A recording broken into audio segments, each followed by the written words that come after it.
ketika Nabi bersabda, apakah yang terbaik kepada perempuan? Kata Nabi menjawab, man idza nadarta ilaiha sarratka.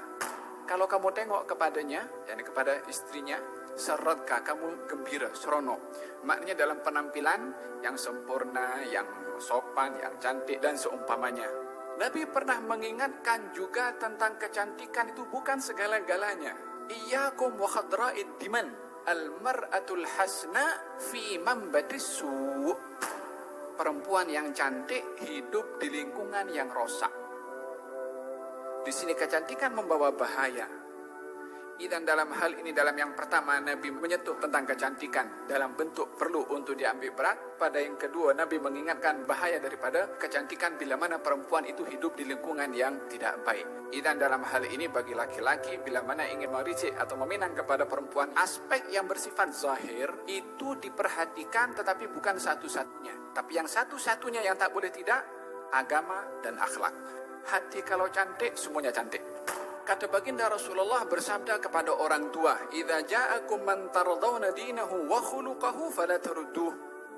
Kalau datang kepada kamu wahai orang tua, lelaki meminang anak perempuan kamu yang baik agama dan akhlaknya, maka kamu jangan tolak. Aspeknya adalah agama dan juga akhlak. Kamu jangan menolak.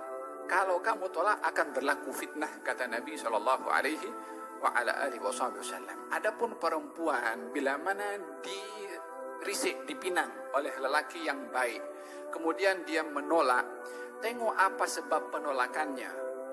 Adakah sebabnya syar'i atau sebabnya tidak syar'i? Apa sebab syar'inya?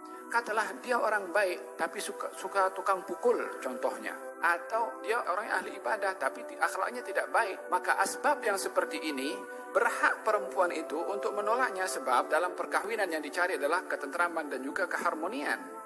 Dan dalam hal ini bila mana perempuan dipinang oleh lelaki dan perempuan itu selalu menolak, kalau penolakannya sebabnya syar'i, maka dia berhak untuk menolak. Tetapi kalau dia menolaknya sebabnya tidak syar'i, dia nak lelaki yang macam Nabi Yusuf contohnya, ini yakni pilih-pilih sangat, ini sebabnya tidak syar'i. Khawatir kalau terlalu cerewet di dalam memilih tak dapat yang diinginkan, baik perempuan